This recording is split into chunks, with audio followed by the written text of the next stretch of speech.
So here's a quick tutorial on how to do a bridal eyeshadow for a dark skin. An eyeshadow that is going to definitely pop and look outstanding. First, I'm going in with my Clown White eyeshadow base. I'm going to put that all over the face for my eyeshadow to have something to hold on and for it to also pop. Then I blend the edges so that it looks seamless and doesn't have that line when I put the powder product. So I use my powder actually for transition. I use the brown shade. Depending on the skin color, I use the brown shade that's not so far from the skin color. So after that, I'm going to be testing this my nude eyeshadow from V Beauty. Actually, I actually love so much. Actually, I love this eyeshadow palette. I don't always have to use so much product from it. Like I just tap little and then we are already at the right place. So I just use that shade for more contour, for more depth. And then I'm using the leftover from my brush, the blending brush I used for my eyeshadow primer. So now with another clean brush, I'm going to tap that shade into the eyes. If you already have the V Beauty eyeshadow palette, just watch the colors that I'm using. And then I use that color to brighten it up because I felt like it was a little bit dark.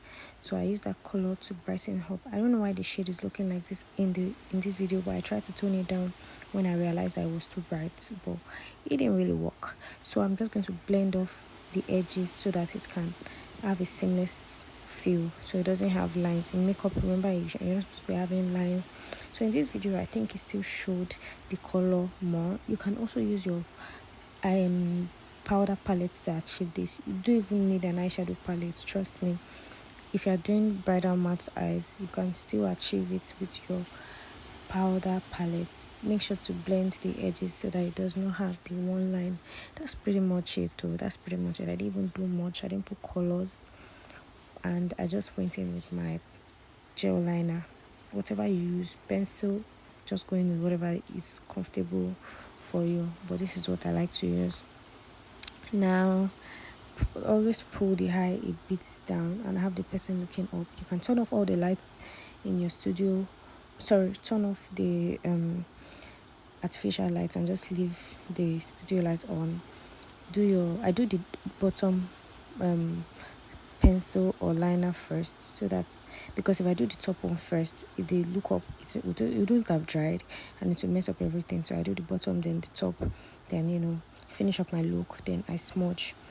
Sometimes I smudge immediately actually, but on this day I smudged after. So in this place I didn't have enough products to smudge with, so I took extra gel liner. I think I used brown to just smudge that place. Then I mattified it with a powder product, which is the eyeshadow. Depending on, I used the same brown I used to smudge, then I used the eyeshadow in brown. This is it to just finish it. For every cream product, you always have to put a powder product to seal it.